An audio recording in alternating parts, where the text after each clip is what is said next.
एक काले साई ने दरवाजे के पीछे से झांका और अचानक गायब हो गया। सौरभ का चेहरा सफेद हो गया और वह पीछे हटने लगा।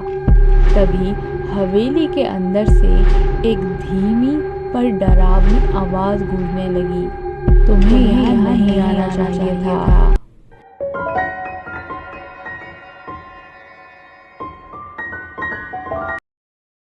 रात का सन्नाटा चारों ओर फैला हुआ था। गांव से कुछ मील दूर एक पुरानी खंडरनुमा हवेली खड़ी थी। हवेली के बारे में लोगों का कहना था कि वहां भूत रहते हैं, लेकिन अजय को इन सब बातों पर यकीन नहीं था। उसने ठान लिया था कि वह खुद जाकर सच्चाई का पता लगाएगा। अजय और उसके 3 दोस्त राज, नीरज और सौरभ एक रात हवेली में जाने का साहस जुटा चुके थे। गांव वालों ने उन्हें चेतावनी दी थी कि उस हवेली में जाने की भूल मत करना। वहां से कभी कोई वापस नहीं आया। लेकिन अजय ने हंसते हुए कहा, अरे ये सब बकवास है, डरने की कोई बात नहीं है। रात के 12 बज रहे थे जब वे चारों दोस्त हवेली के बाहर पहुंचे। हवेली की खिड़कियां टूट चुकी थी, दीवारें काई से ढकी थी और दरवाजों की चरमराहट से हवेली का डरावना रूप और भी डरावना हो गया था।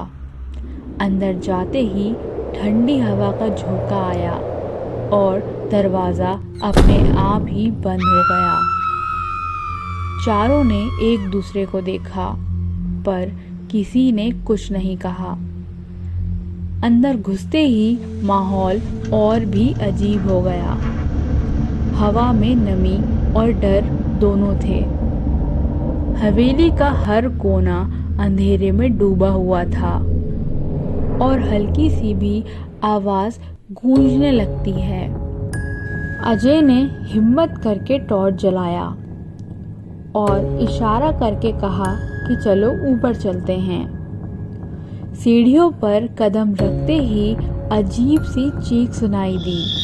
नीरज ने डरते हुए कहा, यार ये ठीक नहीं लग रहा, वापस चलो। लेकिन अजय ने उसे चुप रहने का इशारा किया। वे सभी धीरे धीरे ऊपर की ओर बढ़ते रहे। पहली मंजिल पर पहुंचते ही सामने का दरवाजा धीरे धीरे खुलने लगा। टॉर्च की रोशनी उस दरवाजे की ओर घुमाई तो एक काले साई ने दरवाजे के पीछे से झांका और अचानक गायब हो गया।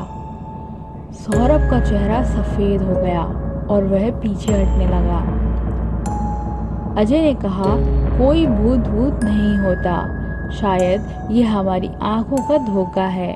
तभी हवेली के अंदर से एक धीमी पर डरावनी आवाज गूंजने लगी, तुम्हें यहाँ नहीं आना चाहिए था। यह सुनकर राज चिल्लाया, मैं यहाँ से जा रहा हूँ। लेकिन जैसे ही उसने मुड़कर भागने की कोशिश की, दरवाजा अपने आप बंद हो गया।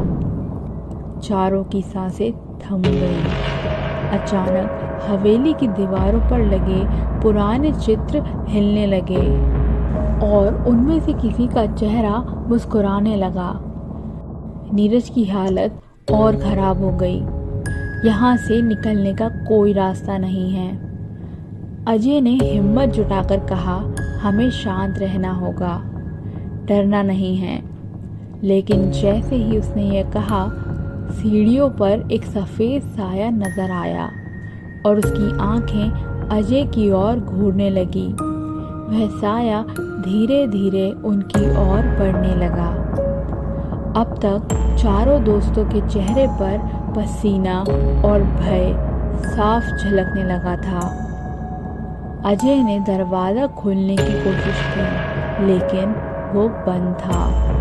अचानक हवेली के सभी दरवाजे अपने आप खुलने और बंद होने लगे। हवा में अजीब सी गंध और चीखें गूंज रही थी। फिर अचानक सब कुछ शांत हो गया। कोई साया नहीं, कोई चीख नहीं, बस एक गहरा सन्नाटा। चारों दोस्त एक दूसरे को देख रहे थे, जैसे किसी ने उनकी आत्मा छीन ली हो। अचानक दरवाज़ा खुल गया। वे सब हवेली से बाहर भागे, बिना पीछे देखे।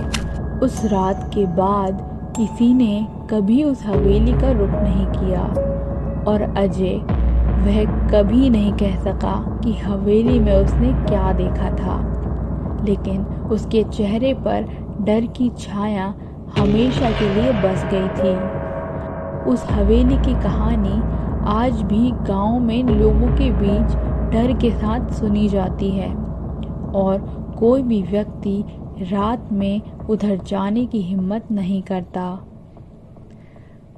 तो आज की वीडियो में बस इतना ही। Thank you for watching my video. अगर आपको मेरी कहानियाँ अच्छी लगती हैं तो प्लीज़ वीडियो को लाइक कीजिए, चैनल को सब्सक्राइब कीजिए। मिलते हैं अगली वीडियो में। बाय।